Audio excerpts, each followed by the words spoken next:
Έφυγαν λοιπόν τα κορίτσια. Πάει καλά ήδη στο τέταρτο διάδρομο ο Πύρος Δήμας. Καλές αλλαγές και από τον Γούσου Κερατσινίου. Ανεβαίνει τώρα και ο Ηρακλής. Για να δούμε τι θα γίνει εδώ σε αυτή την τρίτη αλλαγή. Ο Ηρακλής κάνει καλή αλλαγή και περνάει μπροστά. Πάμε τώρα, εδώ είναι το τελική ευθεία. Ηρακλής, για να δούμε, πάει να πάρει την πρώτη θέση. Τώρα ανεβαίνει ο Πύρος Δήμας που άργησε. Να λοιπόν, εξαιρετική η τελευταία αλλαγή. Και η ομάδα του Πήγασου Αγίου Δημητρίου θα πάρει την πρώτη θέση. Βλέπουμε εδώ με 39-49. Να που είχαμε αλλαγές. Ο Ηρακλής φαινόταν να είναι εκείνος που προηγείται. Βλέπουμε εδώ. Αλλά ήταν εξαιρετική η τελευταία αλλαγή της ομάδας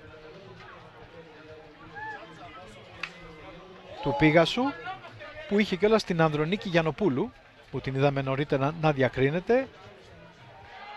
Πάρα πολύ καλή η Ανδρονίκη Γιαννοπούλου. Έδωσε στην ομάδα της την πρώτη θέση. Άλλο ένα μετάλλιο για την νεαρή αθλήτρια, εξαιρετική. Η Γαβρίλη έδωσε στη Γιαννοπούλου και εκείνη πήγε και πήρε την πρώτη θέση, ενώ δεν βλέπουμε δίπλα την ομάδα του Πύρου Δήμα. Είπαμε, γίνονται λάθη στις σκητάλες. Πανελληνιονή της ομάδα και το 2025 στην αλλοδρομία 4x80 μέτρα κοριτσών K16 με επίδοση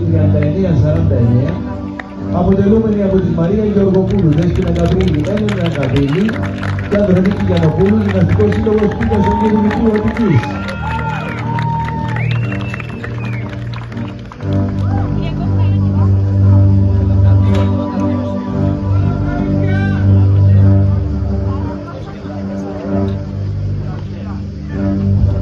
Συγχαρητήρια στα μέλη των τριών ομάδων. Ευχαριστούμε την κυρία Κατερίνα Κόβα και τον κύριο Άγγελο Παυλακάκη για την απονομή των επάτρων.